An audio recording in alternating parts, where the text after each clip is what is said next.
Right. AP అసెంబ్లీలో CM Chandrababu మాట్లాడుతున్నారు. ఇప్పుడు లైవ్ చూద్దాం. సంవత్సరం ఏ విధంగా మనం మూవ్ అయిపోతున్నాం, కడానికి ఉండే గౌరవ శాసనసభ్యులకు కూడా మీకు ఎప్పుడు దొరకనేటువంటి ఒక అరుదైన అవకాశం ఇది. మీరు కూడా అభివృద్ధిలో భాగస్వాములు కావడం. ఒకప్పుడు మీరందరూ కూడా ఇక్కడ కూర్చొని ఒక పాలసీ వస్తేనో ఒక ఇష్యూ వస్తేనో మాట్లాడడం, మళ్ళీ మీరు అభివృద్ధిలో భాగస్వాములు కాలేదు. అట్లా కాకుండా మీ నియోజకవర్గంలో మిమ్మల్ని నమ్మి, అంటే మేము ముగ్గురు కూడా 3 పార్టీలు కలిసి ప్రజలకు హామీలు ఇచ్చినప్పటికీ ఎమ్మెల్యేగా మీరు అక్కడ ప్రజలకు కొన్ని నిర్దిష్టమైన హామీలు ఇచ్చారు. ఒక వాళ్ళల్లో కూడా ఒక హోప్ని క్రియేట్ చేశారు. ఆ హోప్ని లాజికల్గా తీసుకుపోవాలనుకుంటే మిమ్మల్ని కూడా భాగస్వాములు చేయాలనే ఉద్దేశంతోనే మీ నియోజకవర్గ విజన్ డాక్యుమెంట్ని సఫలీకృతం చేసే బాధ్యత మీ అందరికీ అప్పచెప్తున్నాం. దానికి ప్రభుత్వం పూర్తిగా సహకరిస్తుంది. సద్వినియోగం చేసుకునే బాధ్యత మీ మీద ఉందని చెప్పి మీకు తెలియజేస్తున్నా. నెక్స్ట్, నేను అధ్యక్ష ఎక్కువ పోకుండా మీకు అర్థం కావాలి, రాష్ట్రంలో ప్రజలకు అర్థం కావాలి ఏం చేయబోతున్నామో, దీన్ని ఏ విధంగా చేయాలనో మీకు కూడా ఎప్పటికప్పుడు చేయూతనివ్వడానికి సిద్ధంగా ఉన్నామని చెప్పి కూడా నేను మీకు తెలియజేస్తూ, ఈరోజు మీరు చూస్తే అధ్యక్ష, అక్కడ నేను ముందే చెప్పాను, దేశంలో $18,000 పెట్టుకున్నారు. అంటే దగ్గర 18,000 అంటే మనం అనుకున్నట్టు మనమైతే 42,000 పెట్టుకున్నాం. అంటే దేశంలో పర్ క్యాపిటా ఇన్కమ్ $18,000 అయితే ఇక్కడ ఆంధ్రప్రదేశ్లో $42,000 పెట్టుకున్నాం. అంటే జిఎస్డి పర్ క్యాపిటా ఇన్కమ్ 55 లక్షలు రాబోయే 47కు సాధించే లక్ష్యంగా ముందుకు పోతున్నాం. జిఎస్టిపి మీరు వచ్చినప్పుడు దగ్గర మీరు చూస్తే అధ్యక్ష 308 లక్షల కోట్ల రూపాయలు జిఎస్టిపి ఆదాయంగా పెట్టుకున్నాం. ఇది జరగాలంటే 15% సంవత్సరం మనం అభివృద్ధి కావాల్సిన అవసరం ఉంది. అయితే వెరీ అంబిషియస్ ప్లాన్, అసాధ్యం కాదు, ఇది సాధ్యం. మనం కానీ సమర్థవంతంగా ప్రాధాన్యతలు పెట్టుకొని టెక్నాలజీ కరెక్ట్గా ఉపయోగించుకుంటే ఇది సాధిస్తామనే ఒక విశ్వాసం ఉంది. గడిచిన 14-19 5 సంవత్సరాల కాలంలో CAGR అంటే 5 సంవత్సరాల ఆవరేజ్ తీసుకుంటే 13.5% మనం గ్రో అయ్యాం. 14-19 కంటే కూడా 1.5% ఓవరాల్గా గ్రో కావాల్సిన అవసరం ఉందని కూడా నేను మీకు తెలియజేస్తున్నా. ఇక్కడ చూస్తే అధ్యక్ష 15% గ్రోత్ సంవత్సరం 308 లక్షల కోట్ల రూపాయలు GSTP contribution, per capita income 55 లక్షలు, మ్యాక్రో టు మైక్రో అప్రోచ్. ఇక్కడి నుంచి రాష్ట్ర స్థాయి నుంచి అన్ని డిపార్ట్మెంట్ల నుంచి లాస్ట్ మైల్లో ఫ్యామిలీ వరకు ఇంటిగ్రేట్ చేయాలనేది ఇందులో ప్రధానమైన లక్ష్యం. నెక్స్ట్, ఇక్కడ చూస్తే అధ్యక్ష మీకు ఒక ఐడియా, నేనేదో 20 సంవత్సరాలకు 23 సంవత్సరాలకు ఏం జరుగుతుందో చెప్పడం లేదు. ఇప్పుడు కూడా మీరు ఒకసారి చూసుకుంటే 23-24 అగ్రికల్చర్ అండ్ అలైడ్ 4,48,382 కోట్లు జిఎస్టిపి కాంట్రిబ్యూషన్, ఇండస్ట్రీ 3,19,809 కోట్లు, సర్వీస్ సెక్టర్ 5,47,339 కోట్లు, మొత్తం కలిసి 14,22,094 కోట్లు. మొత్తం పర్సంటేజ్ వచ్చి గ్రోత్ వచ్చి మీరు చూస్తే 8.6%. అదే మరి పర్ క్యాపిటా జిఎస్టిపి 2,66,995 రూపాయలు. అదే ఈ సంవత్సరం 24-25 తెలుగుదేశం ఈ యొక్క ఎన్డీఏ కూటమి అధికారంలో 9 నెలలు ఉంది. ఈ 9 నెలల్లో మీరు చూస్తే అగ్రికల్చర్ అండ్ అలైడ్ 5,12,482 కోట్లు పెరిగింది. ఇండస్ట్రీ 3,40,387 కోట్లు పెరిగింది. సర్వీస్ సెక్టర్ 6,12,045 కోట్లు పెరిగింది. మొత్తం కలిసి 15,93,062 కోట్ల రూపాయలు. ఇక్కడ గ్రోత్ రేట్ వచ్చి 12.02. పర్ క్యాపిటల్ ఇన్కమ్ మీరు చూస్తే 2,98,058 రూపాయలు.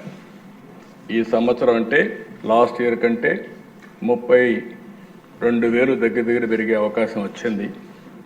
ఇక్కడి నుంచి మళ్ళీ మీరు చూస్తే 25-26కి 17% గ్రోత్ పెట్టుకున్నాం. ఎందుకంటే కొంచెం ఈ సంవత్సరం అంతా కానీ అన్ని రంగాల్లో స్ట్రీమ్లైన్ చేయగలిగితే వస్తున్నది ఒక నమ్మకం. అందుకనే 17% పెట్టుకున్నాం. దానివల్ల జిఎస్టిపి 18,65,704 కోట్లు రావాలి. అగ్రికల్చర్, ఇండస్ట్రీ, సర్వీస్ ఏ విధంగా వస్తాయని కూడా పెట్టాం. 3,47,871 రూపాయలు తలసరి ఆదాయం. 26-27కి మీరు చూస్తే 21,67,606. దానికి అనుగుణంగా అలొకేషన్స్ పెట్టుకున్నాం. Growth rate 16.18. దాని మీద 4,03,178 రూపాయల తలసరి ఆదాయం.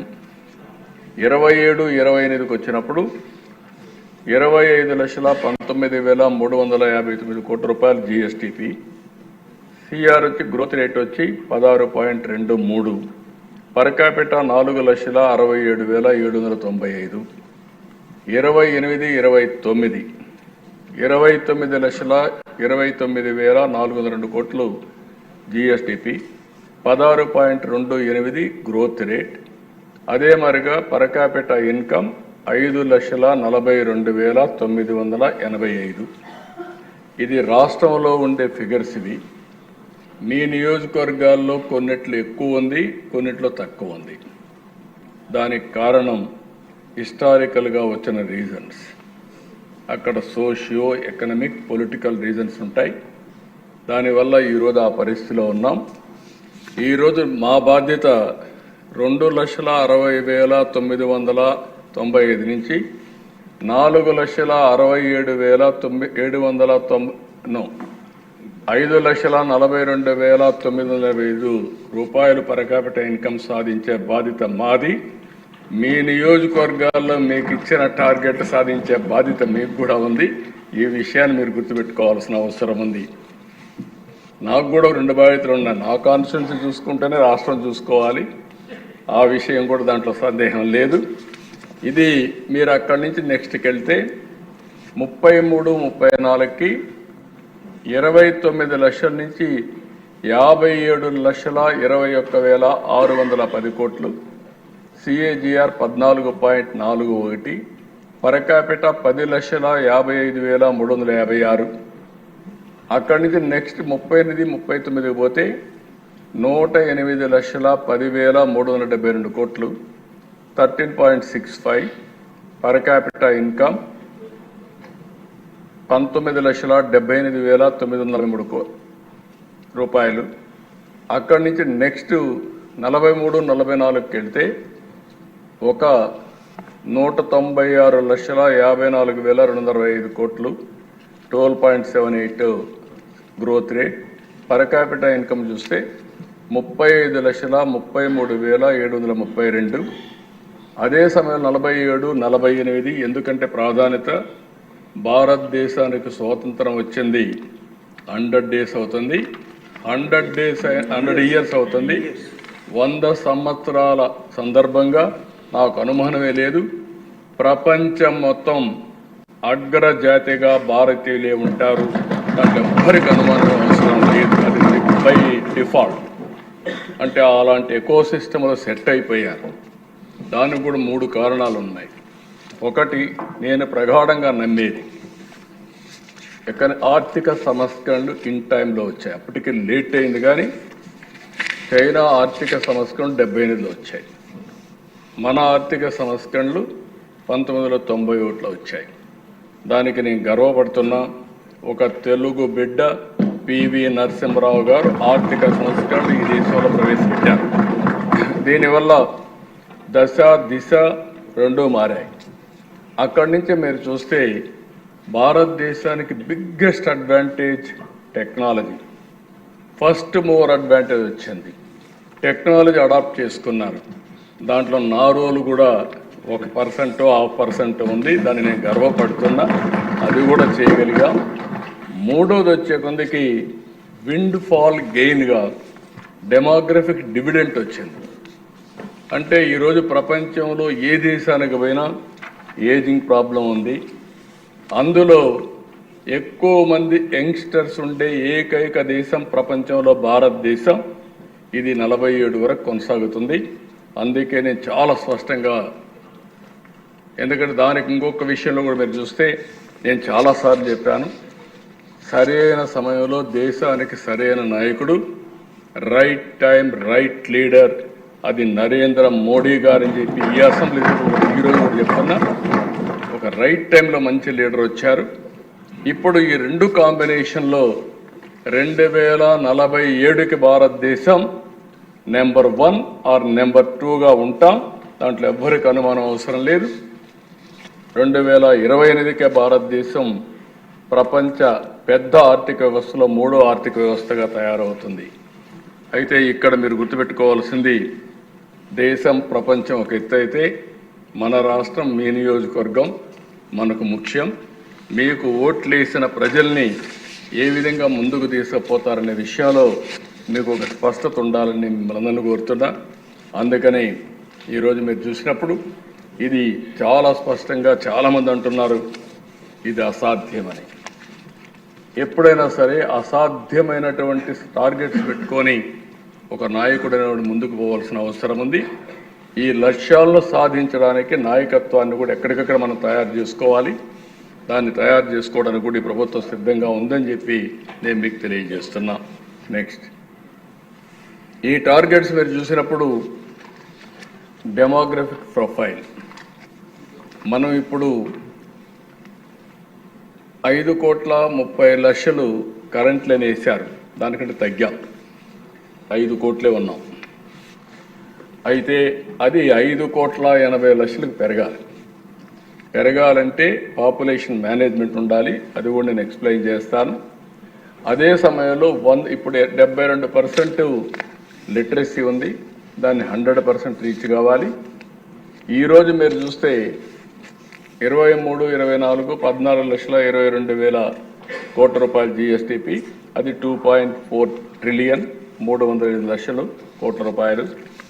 Life expectancy as on today 70.6 సంవత్సరాలు ఉంది. అది 85 సంవత్సరాలకు పెరగాలని ఒక టార్గెట్ పెట్టుకున్నాం. అదే సమయంలో female labour force participation rate చూస్తే 45.8% ఉంది. అది 80% తీసుకెళ్లాలని. జెండర్ ఈక్విటీ ఒకటి. అదే మరిగా ప్రొడక్టివిటీ పెరగాలంటే, ఓవరాల్గా డెవలప్మెంట్ కావాలంటే ఉమెన్ ఫోర్స్ని కూడా ఇన్వాల్వ్ చేయాల్సిన అవసరం ఉంది. వాళ్ళకు కూడా ఆ గుర్తింపు రావాలి, ఆ గౌరవం రావాలి. అందుకని చాలా స్పష్టంగా పెట్టుకున్నాం. ఇంకొక పక్కన ఏదైతే పర్ క్యాపిటల్ ఇన్కమ్ 55 లక్షలు. ఇంకొక పక్క అర్బన్ పాపులేషన్ తక్కువ ఉండే రాష్ట్రం మంది. ఆ అర్బన్ పాపులేషన్ 36% ఉంది. అది 60% చేరాల్సిన అవసరం ఉంది. అదే మరి అన్ఎంప్లాయ్మెంట్ రేటు కూడా ఇప్పుడు 4.1%, 11 సెన్సస్ ఇది 2%, లెస్ దెన్ 2% ఉండాలని. ఇంకొక పక్కన ఎక్స్పోర్ట్స్ కూడా చాలా 1.68 lakh crores ఉంది. దాన్ని 39,12,000 తీసుకుపోవాలని చెప్పి టార్గెట్ పెట్టుకున్నాం. ఇది కాకుండా వేరియస్ సెక్టర్స్లో సర్వీస్ సెక్టర్ ఎట్టుండాలి, లేకపోతే ఇండస్ట్రీ ఎట్టుండాలి, లేకపోతే అగ్రికల్చర్ ఎట్టుండాలి, అవన్నీ కూడా డీటెయిల్స్ అన్ని వర్కౌట్ చేస్తాం. అవన్నీ కూడా అమలు చేసేటప్పుడు మీకు ముందుకు వస్తాయి. నెక్స్ట్, ఇక్కడికి వచ్చినప్పుడు ఈ యొక్క గైడింగ్ ప్రిన్సిపల్స్ మనం 2047 ఈ విజన్ సాధించాలంటే 10 సూత్రాలు పెట్టుకున్నాం. ఈ 10 సూత్రాలు మీరు ఒక్కసారి చూస్తే, zero poverty, population management and human resource development, skilling employment, water security, farmer agritech, global best logistics, cost optimisation, energy fuel, అదే సమయంలో product perfection, Swachh Andhra, deep tech, in all walks of life. ఈ 10 ప్రిన్సిపల్స్ పెట్టుకున్నాం. మీరు కూడా మీ నియోజకవర్గ vision తయారు చేసినప్పుడు ఈ 10 ప్రిన్సిపల్స్ని మీరు పెట్టుకొని ఏ విధంగా ఓవరాల్ డెవలప్మెంట్కి దోహదం చేయగలుగుతారో మీరు ఆలోచించుకోవాల్సిన అవసరం ఉంది. రాష్ట్రం, జిల్లా, నియోజకవర్గం, కడాన పంచాయత్, అదే మరి సచివాలయం వరకు ఈ విజన్ డాక్యుమెంట్ తీసుకెళ్తాం. నెక్స్ట్ ఇక్కడికి వచ్చినప్పుడు overall state vision blue print తయారు చేశాం. డీటెయిల్డ్ సెక్టర్ థీమ్స్ వారిగా విజన్ తయారు చేశాం. 12 సెక్టర్స్ రిపోర్ట్స్ అన్ని కూడా తయారు చేసుకున్నాం. డిస్ట్రిక్ట్ విజన్ యాక్షన్ ప్లాన్ 5 ఇయర్స్కి రెడీ అయింది 26 జిల్లాలకి. Vision constituency vision action plan కూడా ఒక 3 నమూనాస్ పెట్టాం. మీరు కూడా ఇన్వాల్వ్ అయితే ఇమ్మీడియట్గా ఒకసారి ఫైనలైజ్ చేసుకుంటాం. ఎక్కడికక్కడ మిమ్మల్ని ఇన్వాల్వ్ చేయాలనేది ప్రధానమైన ఉద్దేశం. Mandal municipality vision action plan కూడా తయారైంది రఫ్గా.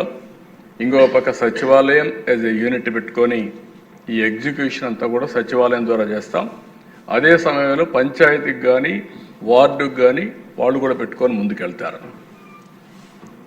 నెక్స్ట్ ఇక్కడికి చూసినప్పుడు మండలాలు మున్సిపాలిటీస్ కంప్లీట్ చేశాం. అదే మరి ప్రైమరీ సెక్టర్ అవన్నీ తీసుకొని సెక్టర్ల వారిగా కూడా ఫైనలైజ్ చేశాం. డిస్ట్రిక్ట్ విజన్ డాక్యుమెంట్ కూడా తయారు చేసి రేపు తొందరలోనే కలెక్టర్స్ కాన్ఫరెన్స్ పెట్టి ఆ రోజు దీన్ని ఇనాగ్రేట్ చేస్తున్నాం. అక్కడి నుంచి కలెక్టర్స్ని అధికార యంత్రాంగాన్ని సమన్వయం చేసి సమాయత్తం చేసి ఏ విధంగా ముందు పనులు తీసుకుపోవడానికి చాలా క్లియర్గా టార్గెట్స్ పెట్టుకొని ముందుకు పోతాం. ఇక్కడ మీరు చూస్తే ఒక్కొక్క జిల్లాలో ప్రైమరీ సెక్టర్ ఎక్కువ ఉంది. ఇంకో పక్క కొన్ని మేజర్ ఇన్ఫ్రాస్ట్రక్చర్, ఇండస్ట్రియల్ కారిడార్స్ ఇలాంటివి ఏమేమి అవసరమో వర్కౌట్ చేయడం. ఏది చేసినా ఆ జిల్లా ఆర్థిక పరిస్థితులు ఈరోజు ఎక్కడున్నాం, ఏ విధంగా వారికి కొన్ని జిల్లాల్లో చాలా వరకు మీరు ఒకసారి చూస్తే పర్ క్యాపిటా ఇన్కమ్ కానీ జిఎస్టిపి కానీ చాలా తక్కువ గ్రోత్ ఉండే జిల్లాలు ఉన్నాయి. ఇంకొక పక్కన మారిన ఆర్థిక పరిస్థితులకు అనుగుణంగా మీరు చూస్తే రాయలసీమలో నీళ్లు వచ్చిన తర్వాత ఒకప్పుడు రాళ్లసీమని ఎడారిగా మారిపోతుంది అనుకున్నారు. ఈరోజు నేను గర్వంగా చెప్పగలుగుతున్నా రాయలసీమ రతనాల సీమగా తయారవుతుందని అనుమానమే అవసరం లేని అలాంటి పరిస్థితికి వచ్చాం. హార్టికల్చర్ హబ్గా తయారవుతా ఉంది. ఇంకో పక్కన పవర్ మొత్తం జనరేట్ చేయాలంటే సోలార్ వచ్చిన తర్వాత రాయలసీమ సోలార్, విండ్, పంప్డ్ ఎనర్జీకి కేంద్ర బిందువుగా తయారయ్యే పరిస్థితి వస్తుంది. ఇవన్నీ గేమ్ చేంజర్. ఆ విజన్ మనం ఇవ్వగలిగితే, అవన్నీ అమలు చేయగలిగితే మనం ఎక్కడికో నేనే చూశాను. ఒకప్పుడు అనంతపూర్ కరువు జిల్లా, నేను సమైక్య ఆంధ్రప్రదేశ్ చూసేవాడిని. నాకు 2 జిల్లాలు ఎప్పుడూ ఒక సవాళ్ళుగా ఉండేటివి. కడప జిల్లాలో నీళ్లు ఉండేటివి కానీ అనంతపూర్లో తక్కువ వర్షపాతం పడేది. రెండోది మహబూబ్నగర్ కూడా పక్కనే కృష్ణా నది పోతుంది కానీ నీళ్లు ఉండేటివి కాదు. ఈ రెంటిపైన ఎక్కువ కాన్సన్ట్రేట్ చేశాం. కొన్ని జిల్లాలు ఉన్నాయి. ఈరోజు విజయనగరం ఉంది, నీళ్లున్నాయి. శ్రీకాకుళం ఉంది, నీళ్లున్నాయి. ఆదిలాబాద్ ఉండేది, నీళ్లు ఉండేటివి కానీ అభివృద్ధి తక్కువ ఉండేది. అక్కడ చైతన్యం కారణం. అలాంటి అనంతపూర్ జిల్లా ఈరోజు ఆర్థిక వ్యవస్థలో మీరు చూస్తే 26 జిల్లాలో 5వ స్థానానికి వచ్చామంటే రేపు ఎల్లుండి ఫస్ట్ స్థానానికి వచ్చిన ఆశ్చర్యం లేదు. ఏదైతే అగ్రస్థానంలో ఉండే ఈస్ట్ గోదావరి, వెస్ట్ గోదావరి ఇలాంటి జిల్లాలు ఒకప్పుడు దేశానికి అన్నదాతగా పేరుగాంచినటువంటి అన్నపూర్ణగా ఉన్నటువంటి ప్రాంతాలు కూడా ప్యాడీ పైన ఆధారపడే కొద్దిగా ఆదాయం తగ్గే పరిస్థితి వస్తూ ఉంది. ప్రత్యామ్నాయాల ద్వారా ఏ విధంగా ముందుకు పోవాలో మనం వర్కౌట్ చేయాల్సిన అవసరం ఉందని చెప్పడానికి మీకు తెలియజేస్తున్నా. నెక్స్ట్ ఇక్కడ కాన్స్టిట్యున్సీ 175 కాన్స్టిట్యున్సీలు డెవలప్మెంట్ నీడ్స్ని బట్టి ఏ విధంగా వర్కౌట్ చేయాలనో, key physical and infrastructure requirements కానీ ఈ విజన్ తయారు చేయాలంటే ఏమేం కావాలి, ఈ 5 ఏళ్లలో మనం ఏం చేస్తాం. 1 ఇయర్ అయింది, ఇంక 4 సంవత్సరాలు ఉంది. రాబోయే రోజుల్లో ఏ విధంగా ఈ విజన్, ఈరోజు మీరు తయారు చేసిన విజన్ని భావితరాలకు కూడా ఒక ఆదర్శంగా తయారు కావాల్సిన అవసరం ఉంది. అందుకే ఇక్కడ మీరు చూసినప్పుడు 4 కాన్స్టిట్యున్సీలు మేము తయారు చేశాం. ఆ 4 కాన్స్టిట్యున్సీలు రఫ్గా కుప్పం, పిఠాపురం, మంగళగిరి, ఉరవకొండ మీకు అందరికి కూడా పెన్ డ్రైవ్ ఇచ్చాం. అది చూసుకున్న తర్వాత ఒక నిర్దిష్టమైన టైంలో మేమంతా కూడా మీకు ఆఫీసర్స్ గారు అందరినీ ఇస్తాం. తయారు చేసిన తర్వాత మీరు కూడా కూర్చొని ఆ విజన్ డాక్యుమెంట్ తయారు చేస్తే తద్వారా రాబోయే రోజుల్లో మీరు అమలు చేయడానికి మెకానిజం కూడా ఎస్టాబ్లిష్ చేస్తున్నాం. నెక్స్ట్ ఇక్కడ కీ కాంపోనెంట్స్ మీరు విజన్ తయారు చేసుకోవడానికి overview Swarnandhra vision 2047, constituency level planning, constituency vision path, key strengths, concerns and opportunities. ఒక కాన్స్టిట్యున్సీలో హార్టికల్చర్ ఉంటుంది, ఒక కాన్స్టిట్యున్సీలో అక్వాకల్చర్ ఉంటుంది, ఒక కాన్స్టిట్యున్సీలో ప్యాడీనే ఉంటుంది. ఏ విధంగా మనం చేయగలుగుతాం అగ్రికల్చర్ వరకు. కొన్ని కాన్స్టిట్యున్సీ ప్రెడామినెంట్గా అర్బన్ ఏరియాస్ ఉంటాయి, కొన్ని కాన్స్టిట్యున్సీ ప్రెడామినెంట్గా రూరల్ ఏరియా ఉంటుంది. అర్బన్ ఏరియా ఉండే కాన్స్టిట్యున్సీలో ఎకనామిక్ గ్రోత్ బెటర్గా ఉంటుంది. రూరల్ ఏరియాలో కొంత ఇది ఉంటుంది, ఎందుకంటే సర్వీస్ సెక్టర్ తక్కువ ఉంటుంది, లేకపోతే ఇండస్ట్రీ తక్కువ ఉంటుంది, ఇలాంటివి ఉంటాయి. అవన్నీ కూడా మీరు ప్లాన్ చేసుకోవాల్సిన అవసరం ఉంది. ఇంకో పక్క ఎకనామిక్ విజన్ ప్లాన్ 2047 కాన్స్టిట్యున్సీ తయారు చేయడం, development vision plan, implementation road map 24-29కి తయారు చేయడం, monitoring progress through key performance indicators తయారు చేసుకోవడం. ఇవి తయారు చేయడానికి ఒక ప్రొఫెషనల్ కూడా మీకు ఇస్తాం కాన్స్టిట్యున్సీ లెవెల్లో. రెండోది మీరు కూడా మార్కెటింగ్ కూడా చేయాలి.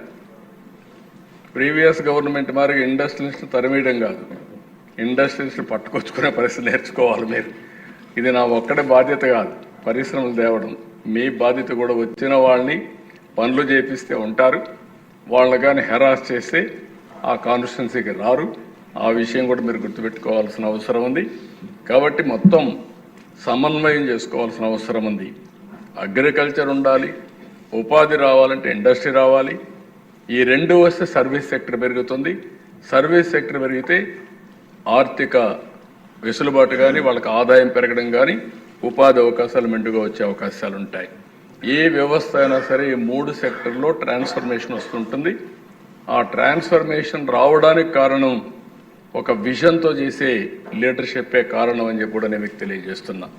నెక్స్ట్ ఇక్కడ మీరు చూస్తే విజన్ ఫర్ ప్రోగ్రెసివ్ కాన్స్టిట్యున్సీ మీకు కానీ ఎవరికైనా సరే, పీపుల్ యాజ్ క్యాపిటల్. అందరం ఆలోచిస్తున్న ఆస్తులు ఉండాలి లేకపోతే ఇంకొకటి ఉండాలని. అది కొంతవరకు కరెక్ట్ అయినా ఆస్తులను కూడా సంపాదించిన తర్వాత పోగొట్టుకున్నట్టు చాలా ఉన్నాయి. ఆస్తి ముఖ్యం కాదు, మనిషి ఆలోచన ముఖ్యం. People as capital. Other assets additional అసెట్స్గా ఉంటాయి.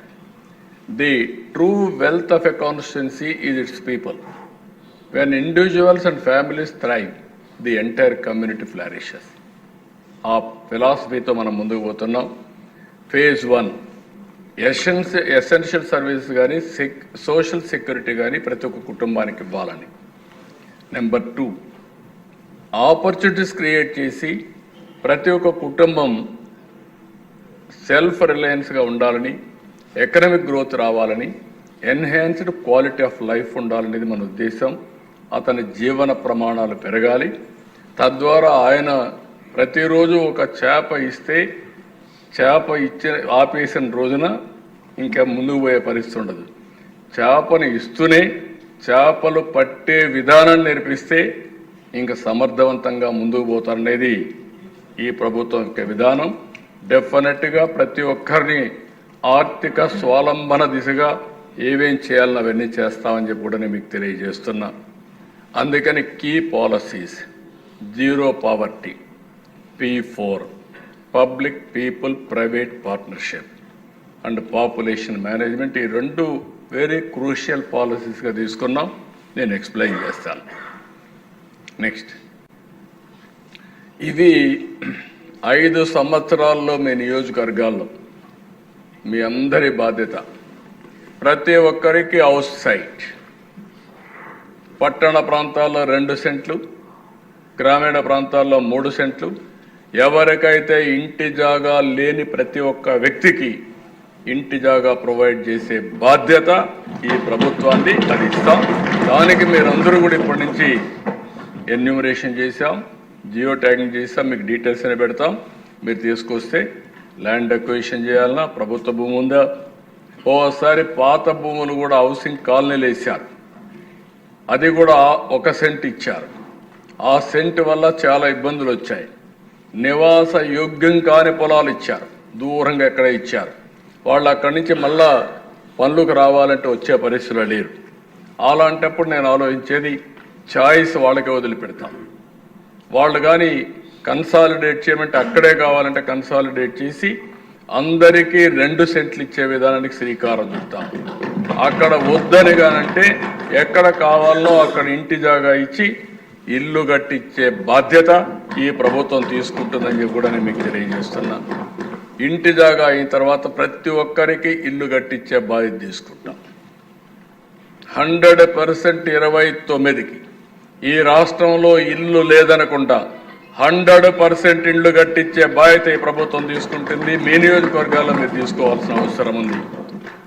శానిటేషన్, హైజీనిక్ కండిషన్స్ కోసరం ఒకప్పుడు మహిళ ఆడబిడ్డ ఆత్మ గౌరవం కింద టాయిలెట్స్ ఇచ్చాం. ఇప్పుడు కొంతమంది కొన్ని కారణాల వల్ల లేని పరిస్థితి ఉంది. ప్రతి ఒక్క ఇంటికి ఒక సంవత్సరమా 6 నెలల అవన్నీ కూడా పూర్తి చేయాలి. ప్రతి ఒక్క ఇంటికి water supply, tap water with sustainable source. ఏదో బోర్ కింద ట్యాప్ నీళ్ళు ఇస్తే అది బోర్ ఎండిపోతే నీళ్లు రావు. అట్లా కాకుండా సస్టైనబుల్ సోర్సెస్ నుంచి వాటర్ ఇస్తాం. ఎల్పిజి గ్యాస్ కనెక్షన్, ఒకప్పుడు దీపం పెట్టాం, గ్యాస్ కనెక్షన్ ఇచ్చాం. దేశంలో మొట్టమొదటిసారిగా దీపం పెట్టి గ్యాస్ కనెక్షన్ ఇచ్చిన రాష్ట్రం సమైక్య ఆంధ్రప్రదేశ్. ఆ రోజు ఎన్డీఏ ప్రభుత్వం ఇచ్చాం. ఈరోజు మళ్ళీ దీపం 2 కింద 3 సిలిండర్లు ఉచితంగా ఇచ్చి మహిళలను ఆదుకుంటున్నాం. ఆ కార్యక్రమం కూడా జయప్రదంగా జరిగే పరిస్థితి వచ్చింది. అక్కడి నుంచి ఎలక్ట్రిసిటీ, ఇక్కడ మీరు గ్యాస్ కూడా చూస్తే కొన్ని ప్రాంతాల్లో పైప్డ్ గ్యాస్ వస్తూ ఉంది. అది వచ్చినప్పుడు దాన్ని కూడా కనెక్ట్ చేస్తాం. అవసరమైతే ఇక్కడ ఇచ్చే సబ్సిడీ వాళ్ళకే ఇస్తాం. అప్పుడు ఇంకా గ్యాస్ కూడా తెచ్చుకునే పరిస్థితి లేదు, కనెక్ట్ చేసే పరిస్థితి లేదు. 24 గంటల గ్యాస్ ఉండే పరిస్థితి వస్తుంది. ఎలక్ట్రిసిటీ అండ్ సోలార్ రూఫ్, ప్రతి ఒక్క ఇంటికి కరెంట్ ఉండాలి.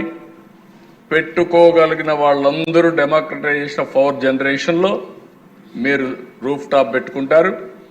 ఆ రూఫ్ టాప్ పెట్టుకొని మీరే కరెంట్ ఉత్పత్తి చేసుకుంటారు, మీరే వాడుకుంటారు. ఈరోజు మనం చూస్తే కోస్టల్ ఆంధ్రాలో ఎండలు విపరీతంగా వడగాల్పులు ఉన్నాయి.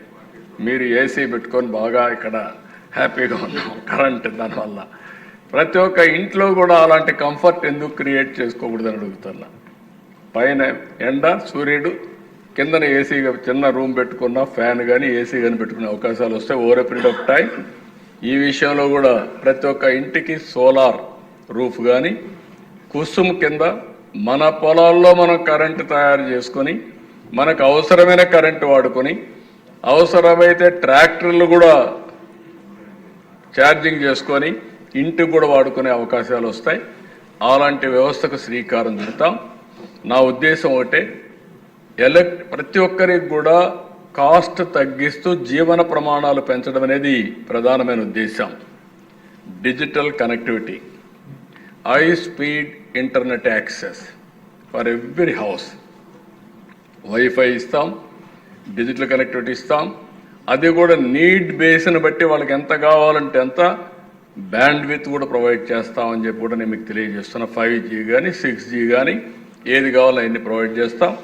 ఇప్పుడు నిన్న మొన్న మీరు చూస్తే సెటిలైట్స్ కూడా ప్రైవేట్ సెక్టర్లో వచ్చేస్తున్నాయి. ఇలాంటి అనేక మార్పులు వచ్చినప్పుడు దాన్ని అందిపుచ్చుకుంటాం. అల్టిమేట్గా మనందరూ ఏమో హెల్తీ, వెల్తీ, హ్యాపీ ఫ్యామిలీ. నేను మళ్ళీ చెప్తున్నా, ఈ ప్రభుత్వం చాలా స్పష్టంగా ఉన్నాం.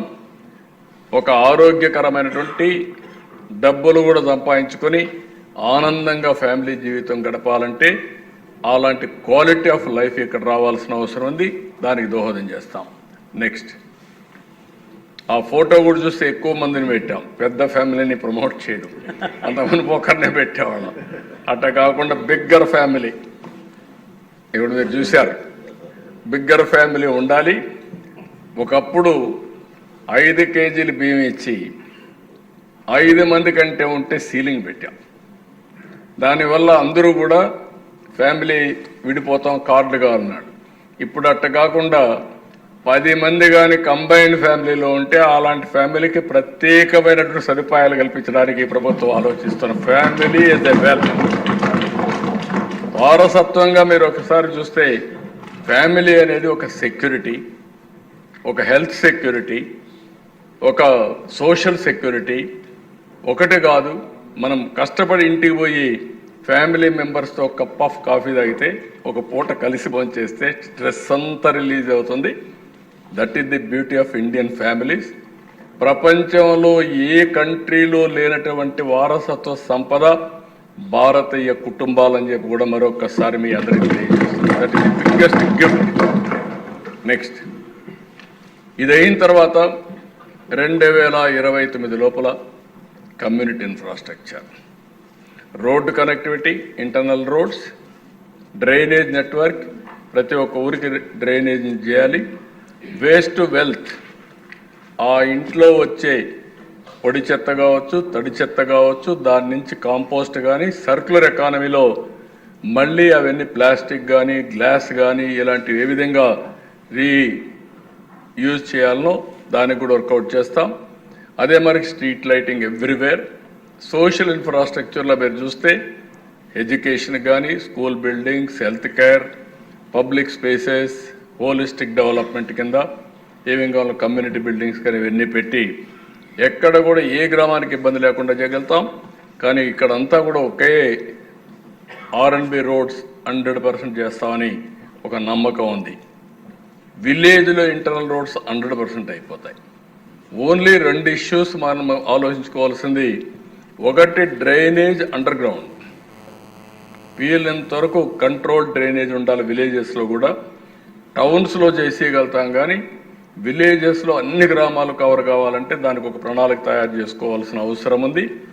ఇది అయిన తర్వాత village to village road, that is the biggest challenge for us. ఇక్కడవన్నీ నాకు ఒక నమ్మకం ఉంది, 5 ఏళ్లలో మనం పూర్తి చేయగలుగుతామని. Village to village internal roads కొద్దిగా, కనెక్టివిటీ రోడ్స్ కొద్దిగా ఇది ఉన్నాయి, దాన్ని కూడా శ్రద్ధ పెట్టాల్సిన అవసరం ఉందని చెప్పి కూడా నేను మీకు తెలియజేస్తున్నాను. నెక్స్ట్,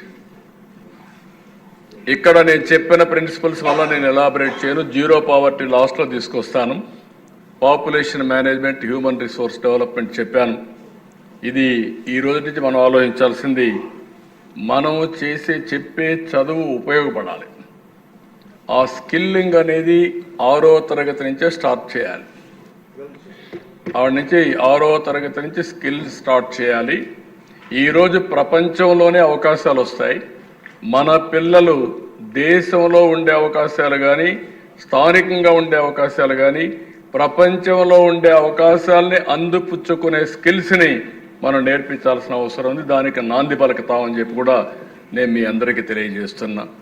లిటరసీ, గ్లోబల్ నాలెడ్జ్, చాలామంది ఇది కూడా మీరు గుర్తుపెట్టుకోవాల్సిన అవసరం ఉంది. ఇంగ్లీష్తోనే నాలెడ్జ్ వస్తుందని మాట్లాడే పరిస్థితికి వచ్చారు. ఇదే హౌస్లో నేను చూశాను. లాంగ్వేజ్ అనేది కమ్యూనికేషన్ మాత్రమే. లాంగ్వేజ్తో నాలెడ్జ్ రాదు. నాలెడ్జ్ వచ్చేది మాతృభాషలో చదువుకున్న వాళ్ళే. ఈరోజు ప్రపంచం మొత్తం ఎక్కడ రాణించినా మాతృభాషలో చదువుకున్న వాళ్ళే రాణించారు. చాలా ఈజీ టు లెర్న్. అలాంటిది ఈరోజు ఈ ప్రభుత్వం కూడా నేను చాలా స్పష్టంగా మీ అందరికీ చెప్తున్నా. లాంగ్వేజ్ అనేది ద్వేషించడానికి కాదు. ఈరోజు మనం ఇక్కడ మాతృభాష తెలుగు, హిందీ జాతీయ భాష, ఇంటర్నేషనల్ లాంగ్వేజ్ ఇంగ్లీష్.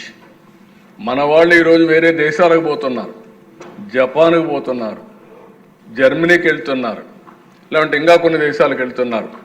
అవసరమైతే ఆ లాంగ్వేజ్ కూడా ఇక్కడ పెట్టి నేర్చుకుంటే అక్కడ పోయినప్పుడు చాలా ఈజీ అవుతుంది. లైవ్లీహుడ్కి ఎన్ని లాంగ్వేజ్ కావాలని నేర్చుకుంటాం, మాతృభాషను మరిచిపోం. జాతీయ భాష నేర్చుకుంటే హిందీ కూడా ఢిల్లీకి పోయినప్పుడు ఫ్లూయెంట్గా వేరే వాళ్ళతో కూడా మాట్లాడే పరిస్థితికి వస్తుంది. కాబట్టి మీరందరూ గుర్తుపెట్టుకోవాల్సిన అవసరం ఉంది. లేనిపోని రాజకీయాలు చేయడం కాకుండా ఈరోజు మనందరం ఆలోచించుకొని భాష అనేది ఒక కమ్యూనికేషన్కి ఉపయోగపడేది కాబట్టి ఎన్ని భాషలు నేర్చుకోగలిగితే అంత మంచిది. ఆ విషయం కూడా మీరు అందరూ గుర్తుపెట్టుకోవాల్సిందిగా నేను కోరుతున్నా. Next, skilling and employment. నేను చాలా స్పష్టంగా ఉన్న దీంట్లో మీరు కూడా ఆలోచించుకోవాలి. Employment employment employment. ఈ ప్రభుత్వం 20 లక్షల మందికి ఉద్యోగాలు ఇస్తాను. ప్రతి ఒక్కటి ఒక పోర్టల్ పెట్టాం. ఎంతమంది ఇండస్ట్రీస్లో వస్తాయి, ఎంతమంది సర్వీస్ సెక్టర్లో వస్తాయి, ఎంతమందికి వర్క్ ఫ్రమ్ హోమ్ వస్తాయి, ఎంతమందికి అగ్రికల్చర్ అదే మాదిరిగా వ్యవసాయ ఆధార పరిశ్రమలు వస్తాయి. ఇవన్నీ కూడా సిస్టమేటిక్గా వర్కౌట్ చేసుకోవాల్సిన అవసరం ఉంది. దానికి కావాల్సిన స్కిల్లింగ్ కూడా ఏమేం కావాలనో యూనిక్ స్కిల్ పాస్పోర్ట్ ఒకటి మనం అనుకుంటున్నాం. మన స్కిల్స్ని రీఓరియంట్ చేసుకోవాలి. ఇంకొక విషయం కూడా మిమ్మల్ని అందరినీ కోరుతున్నా, అన్నీ తెలుసు అని అనుకుంటే అక్కడి నుంచి పతనం ప్రారంభమవుతుంది. ఏది తెలియదని నేర్చుకోవడం మొదలు పెడితే, నేను అందుకే అప్పుడప్పుడు అంటూ ఉంటాను, అనునిత్యం నేను విద్యార్థిని, నేను నేర్చుకొని తద్వారా మెరుగుపరుచుకుంటాను నా యొక్క ఆలోచనలు అని చెప్పి చాలా స్పష్టంగా చెప్పాను దిశ. అది కూడా వర్కౌట్ చేసుకోవాల్సిన అవసరం ఉంది. అదే మరిగా దిశ వాటర్ సెక్యూరిటీ. ఈ రాష్ట్రానికి సౌత్ ఇండియాలో ఏ రాష్ట్రానికి లేని అడ్వాంటేజ్ ఈ రాష్ట్రానికి ఉంది. కర్ణాటక వాటర్ స్కార్సిటీ, తెలంగాణ అంటే నీళ్లు ఉన్నాయి కానీ మళ్ళీ హైయెస్ట్కి లిఫ్ట్ చేయాలి. తమిళనాడు ప్రాబ్లం ఉంది. కానీ ఈ రాష్ట్రంలో గోదావరి ద్వారా ప్రతి సంవత్సరం 2000 టీఎంసీ నీళ్లు సముద్రంలోకి పోతున్నాయి. ఈ సంవత్సరం వరదలు వచ్చాయి. కృష్ణా గోదావరి రెండు కలిపి 5000 టీఎంసీ నీళ్లు సముద్రంలోకి పోయినాయి. అందుకే నేను మీకు చెప్పింది interlinking of reverse. Polavaram to Banakacherla, Polavaram to Vamsadhara. ఇది చేయగలిగితే ప్రతి ఎకరాకు నీళ్లు ఇచ్చే పరిస్థితి వస్తుంది. అందుకే దీనికి ఎక్కువ ప్రాధాన్యత ఇస్తున్నాం. ఇంకొక పక్కన భూమినే ఒక జలాశయంగా మార్చుకోవడం. ఎక్కడికక్కడ వర్షం పడితే ఆ వర్షపు నీరుని భూగర్భ జలాలుగా మార్చుకోవాలి. అందుకనే మాన్సూన్ మీ నియోజకవర్గాల్లో కూడా మీటర్లు పెడుతున్నాం. మీటర్లు పెట్టి మానిటర్ చేస్తాం, పబ్లిసైజ్ చేస్తాం. ఇది చూస్తే pre monsoon -8 metres, post monsoon అంటే వర్షాల తర్వాత +3 మీటర్స్. ఆ 3 మీటర్స్ కూడా ఎందుకంటే వాటర్ లాగింగ్ వచ్చి సెలైనిటీ వచ్చి భూములు ఇదే పరిస్థితి వస్తుంది. గోదావరి జిల్లాలో +3 ఉండాలా, రాయలసీమలో 3 ఉంటే ఇంకా సంతోషం. ఎక్కడ చూసినా -8 +3 ఉండాలని ఒక ఇది పెట్టుకున్నాం. డ్రింకింగ్ కానీ, ఇండస్ట్రీకి కానీ, అగ్రికల్చర్ కానీ అడిక్వేట్ వాటర్ ఇవ్వాలనేది మన ఉద్దేశం. ఎవ్రీ ఎకరాకు నీళ్లు ఇవ్వగలిగిన రోజున ఆంధ్రప్రదేశ్ రాష్ట్రం ఏ రాష్ట్రం కూడా బీట్ చేసే పరిస్థితి రాదు. ఒక సస్యశ్యామలం అవుతుందని చెప్పి కూడా నేను మీకు తెలియజేస్తున్నా. Next, farmer agritech. Everywhere nowadays చూస్తున్నారు, డ్రోన్స్ వచ్చేసాయి, ఆర్టిఫిషియల్ ఇంటెలిజెన్స్ వచ్చేసింది. అదే సమయంలో ఆటోమేషన్ వచ్చాయి. ఎక్కడ చూసినా ఒకటే మీరు గుర్తుపెట్టుకోవాల్సిన అవసరం ఉంది, మనుషులు దొరకలేదు కాబట్టి వ్యవసాయం చేయలేదనే రోజులు వస్తున్నాయి. అట్లా కాకుండా సబ్స్టిట్యూట్ ఉంది, టెక్నాలజీ ఉపయోగించుకుంటాం. అయితే టెక్నాలజీ కూడా కాస్ట్ ఎఫెక్టివ్గా లేకపోతే ఎక్కువ పెరిగిపోతే ప్రాబ్లం వస్తుంది. దానికోసం జాగ్రత్తగా మనం చేయాల్సిన అవసరం ఉంది. ఇంకా టెక్నాలజీ కూడా మెచ్యూరిటీ రావాలి. ఇవన్నీ వర్కౌట్ చేసి ఎవ్రీవేర్ అగ్రి బిజినెస్ కానీ, అగ్రో ప్రాసెసింగ్ కానీ, ఫుడ్ ప్రాసెసింగ్ కానీ ఎక్కువ శ్రద్ధ పెడతాం. అధ్యక్ష, ఇది ఒక విషయం కూడా గుర్తుపెట్టుకోవాల్సింది, గ్లోబల్ బెస్ట్ లాజిస్టిక్స్. వేరే దేశాల్లో లాజిస్టిక్స్ కాస్ట్ 14%, 8% ఉంది. మన దేశంలో 14% ఉంది. సరి అయిన రోడ్లు లేవు, పోర్ట్లు లేవు, ఎయిర్ కార్గో కానీ ఇవన్నీ సమస్యలు ఉన్నాయి. అందుకే మీరు చూస్తే రోడ్స్ని, పోర్ట్స్ని, ఎయిర్పోర్ట్స్ని, ఇన్లాండ్ వాటర్ వేస్ని ఇవన్నీ తీసుకొచ్చి one of the best logistics హబ్గా ఆంధ్రప్రదేశ్ తయారు చేయడానికి ముందుకు పోతున్నాం అని చెప్పి కూడా నేను మీకు తెలియజేస్తున్నా. నెక్స్ట్, కాస్ట్ ఆప్టిమైజేషన్ దిశ ఎనర్జీ అండ్ ఫ్యూయల్ నిన్న కూడా మీకు చెప్పాను. ఇక్కడ ఆలోచించేది green energy, solar, wind, pumped hydro storage and also అవసరమైతే ఏ విధంగా ఎగ్జిస్టింగ్ పవర్ స్టేషన్స్ ఇంటిగ్రేట్ చేయాలో చేస్తాం. ఈ సంవత్సరం మీరు చూస్తే ₹5.16 unit cost average procurement. Next ఇయర్కి ₹4.80 పెట్టుకున్నాం. నేను మొన్న కూడా మీకు చెప్పాను, ఇది సాధ్యం అవుతుందంటే సోలార్ పెంచాలి, విండ్ పెంచాలి, అదే మాదిరిగా బ్యాటరీ కూడా తీసుకురావాలి, ఇంకో పక్క పంపుడు స్టోరేజ్ పెట్టుకోవాలి. ఇవన్నీ ఇంటిగ్రేట్ చేయాల్సిన అవసరం ఉంది. ఎలక్ట్రికల్ వెహికల్స్ కూడా ముందుకు పోతున్నాం.